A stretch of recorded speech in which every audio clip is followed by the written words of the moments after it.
आज यहां आकर बोल रहे हैं हरीश चौधरी की फाइल में वापस खुलवा दूंगा। हनुमान बेनीवाल जी, आपने बोला, राजस्थान की जनता के सामने बोला कि अगर सीबीआई के अंदर चली जाएगी तो हरीश चौधरी जेल में सड़ेगा। आपके कहने से सीबीआई के अंदर मुकदमा भी गया, केस भी गया। एक दफे नहीं, दो दफे नहीं, 3 दफे जांच हुई और तीनों के तीनों दफे क्लोजर लगा। ये बढ़ते हुए भाई तू परिवार का सदस्य हरीश चौधरी है। नक टिकाने जितना भी हनुमान बेनीवाल जी, नक टिकाने जितना भी केंद्र की एजेंसी को नहीं मिला। 6 महीने यहां बाड़मेर के अंदर रही।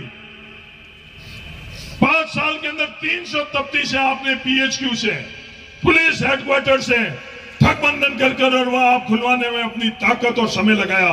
और हरीश चौधरी ने 5 सालों के अंदर इस बढ़ते हुए बाइतू को तेजी से, रफ्तार से आगे बढ़ाया।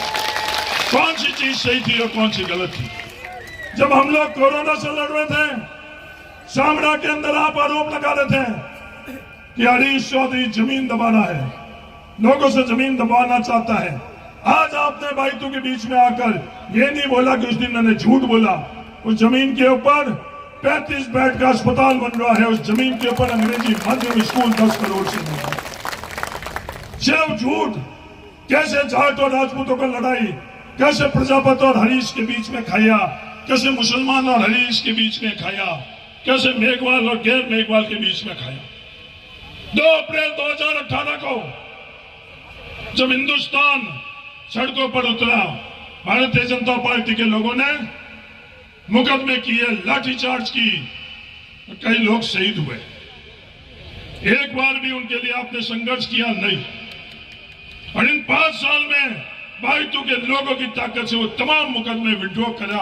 ये बढ़ता हुआ बाइतू विड्रॉ कर जय भीम बोल सकते हैं, उस विचारधारा से जय भीम बोल सकते हैं। एक भी खिवसर के अंदर आपने अपने मुकदमे बचा दिए थे। एक भी खिवसर के अंदर मेघवाल समाज, भील समाज के लिए जमीन का अलॉटमेंट कराया नहीं। और ये बढ़ता हुआ बाइतू है। शुरुआत सबसे पहला अलॉटमेंट हुआ तो मेघवाल समाज से हुआ।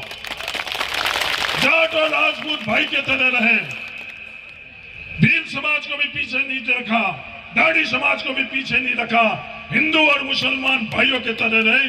यह बढ़ता हुआ बाइतू। किसी की भी पगड़ी नीचे नहीं होने दी। हर किसी की पगड़ी ऊपर कैसे हुई? क्योंकि राजनीतिक दल, इनकी सियासत है, पगड़ी नीचे गिराकर कर रही है। और बढ़ता हुआ बाइतू सबकी पगड़ी ऊपर।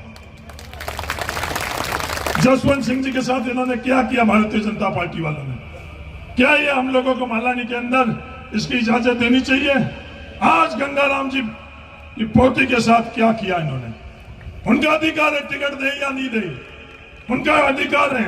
हम तो हमारी पार्टी के वोट मांग रहे हैं, पर क्या इस तरह की चीज सही है, गलत है? आज नागौर से ये हुर्रे करवाने के लिए आज हमारे बच्चों को, आप हमारे परिवार के बच्चों को सिखा दो क्या हुर्रे करना ठीक है या बढ़ते हुए भाई तुम्हें सबकी जिंदाबाद करना ठीक है। इसका फैसला 25 तारीख को आप कर लेंगे। जैन में मेरे बातें बहुत हैं। 5 साल पहले मैंने एक ही बात कही, मेरे पास कोई लालच नहीं है, दबाव नहीं है, कोई अटकल नहीं है। सिर्फ मेरे पास थोड़ा है कि आप मेरे वोटों की मदद करो। 5 साल पहले आपने मदद करी।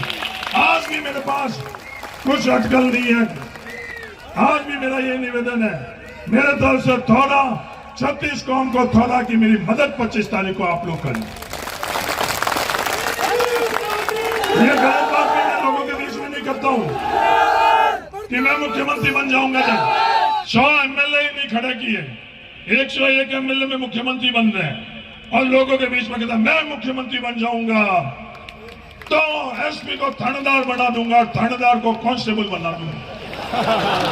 एक तो वो तरीका, और मेरा कि सब अपन एक दूसरे की इज्जत करे, जो नियम है, कानून है, उसकी पालना करे। एक हनुमान बेनीवाल जी का तरीका कि अंगुली कर कर कहना कि ये सभी मेरी मजबूरी है, ये फोटो खिंचाने के लिए बैठे हैं, इन पर विश्वास नहीं करो।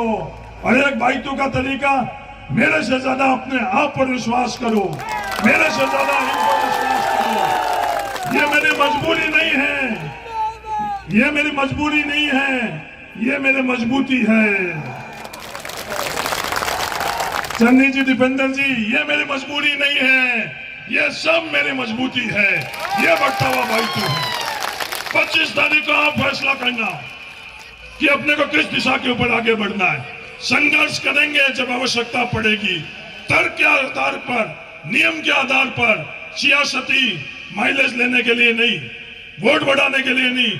अन्याय होगा तो ठोक कर उस अन्याय के सामने खड़े थे, खड़े हैं और खड़े रहेंगे। ओबीसी आरक्षण में जिस दिन खड़ा रहना था, मजबूती से बाइटू की जनता की ताकत से खड़े नहीं।